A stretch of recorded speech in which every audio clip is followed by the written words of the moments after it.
दीपक कुमार से जब पूछा गया तुम्हारा नाम क्या है, तो उसने कहा मेरा नाम मोहम्मद दीपक है। लोगों ने बोला तू मोहम्मद दीपक क्यों बोला, तो उसने कहा भारत में सब बराबर हैं, जो संविधान भारत का बराबर है।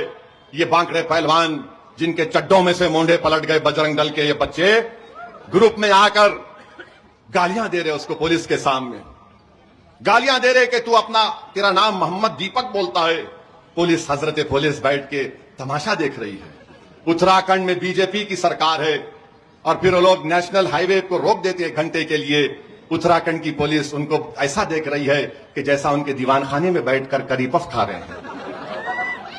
नेशनल हाईवे पर बैठ गए और गालियां दे रहे उस दीपक कुमार को। आप बताइए क्या ये रूल ऑफ लॉ है? क्या ऐसे कानून की इज्जत बाकी रहेगी क्या?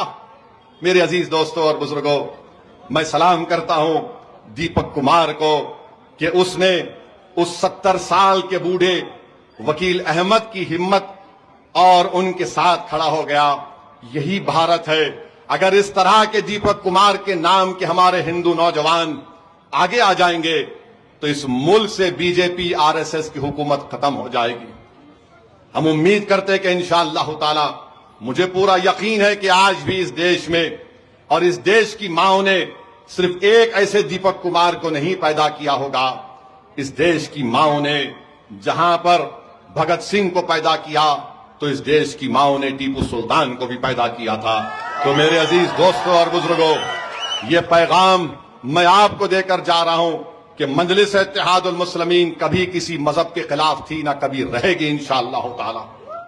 तो दोस्तों, जैसा कि आपने सुना बड़े भाई असदुद्दीन ओवैसी साहब ने जो तारीफ की है, किसकी? दीपक भाई की। दीपक भाई की तारीफ करते हुए नजर आए कौन? असदुद्दीन ओवैसी साहब। और क्यों ना, इन्होंने जो है दीपक भाई ने मोहब्बत की मिसाल को कायम कर दिया, भाईचारे की मिसाल को कायम कर दिया। और दोस्तों, दीपक भाई ने जो ये पैगाम दे दिया है, क्या पैगाम दिया? इंसानियत का पैगाम दिया।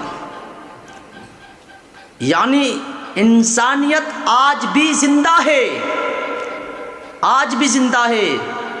पूरे हिंदुस्तान, और हिंदुस्तान तो हिंदुस्तान, बैरूनी मुल्क में चर्चे हैं। बैरूनी मुल्क में, मुल्क दूसरे मुल्कों में चर्चे हो रहे हैं। किसके? दीपक भाई के। क्यों? कि दीपक भाई के जो मुंह से जो लफ्ज निकला, किसका लफ्ज? लफ्ज़े मोहम्मद सल्लल्लाहु अलैहि वसल्लम जब निकला तो ऐसे वायरल हो गए दोस्तों, पूरा हिंदुस्तान जान रहा है, पहचान रहा है लफ्ज़े मोहम्मद से। और दोस्तों, क्यों ना हो उस नाम से चर्चा, जिस नाम के सदक़े में अल्लाह ने ज़मीन, आसमान, चांद, सूरज, शजर और हजर, शम्स, कमर बनाए। कसम खुदा की, मोहम्मद न होते तो कुछ भी ना होता, मोहम्मद न होते तो कुछ भी ना होता, ना ज़मीन होती ना आसमान होता। बड़े भाई असदुद्दीन ओवैसी साहब ने बहुत तारीफ़ की, किसकी? दीपक भाई की।